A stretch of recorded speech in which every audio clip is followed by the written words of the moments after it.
Ayun, so welcome back to the channel. Naglabas ng show cause order laban sa isang vlogger or alam naman nating lahat kung sino na to, no? Ang LTO, kaya Norman Mangusin, famously known as Francis Leo Marcos, dahil sa kanyang viral na paglabag sa mga batas trapiko.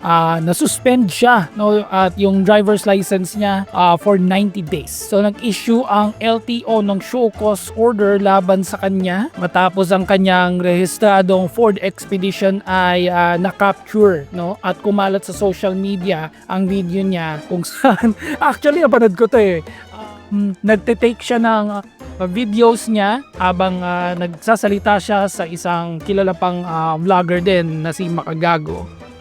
Maraming instances doon na siya ay nakunan ng video. Nagde-drive siya, walang seatbelt, distracted, at nagsasalita siya, nagba-vlog siya habang nagde-drive. So may mga instances pa nga yung mobile phone niya natumba. Ilang beses no yung cellphone niya natutumba. Nakakatawa na nga lang panoorin pero it is what it is. Ganun na nangyari. Maybe masyado siyang carried away sa kanyang emotions during that time. Kaugnay nito, inatasan ni LTO Chief Assistant Secretary Marcos V. Lacanilao ang nabanggit na vlogger na dumalo sa isinagawang hearing sa LTO, Intelligence and Investigation Division. Kailangan niya magsumite ng verified comment explanation, ipaliwanag kung bakit hindi siya dapat patawan ng mga kasong paglabag sa failure to attach authorized motor vehicle license plate, mandatory use of seatbelt, distracted driving, reckless driving, at improper person to operate a motor vehicle. So ito yung sinasabi ni Makagago na patong-patong-patong na kaso. Dugdag pa dun sa pinagkakaso sa kanya ni Makagago. Inilagay din siya sa preventive suspension at merong alarm ang kanyang Ford Expedition for the next 90 days.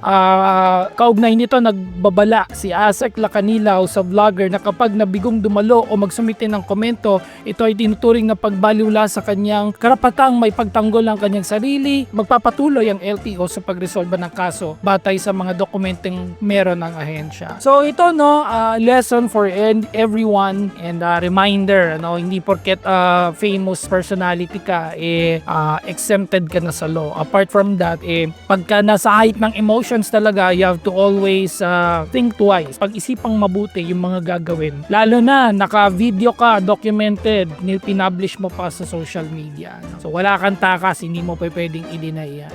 So kayo, ano masasabi ninyo sa kaso na ito? Put it down in the comments below. Also, panoorin ninyo yung aking video compilation ng funniest shoutouts ni FLM here on the screen. Thank you so much for watching. Stay safe, everyone.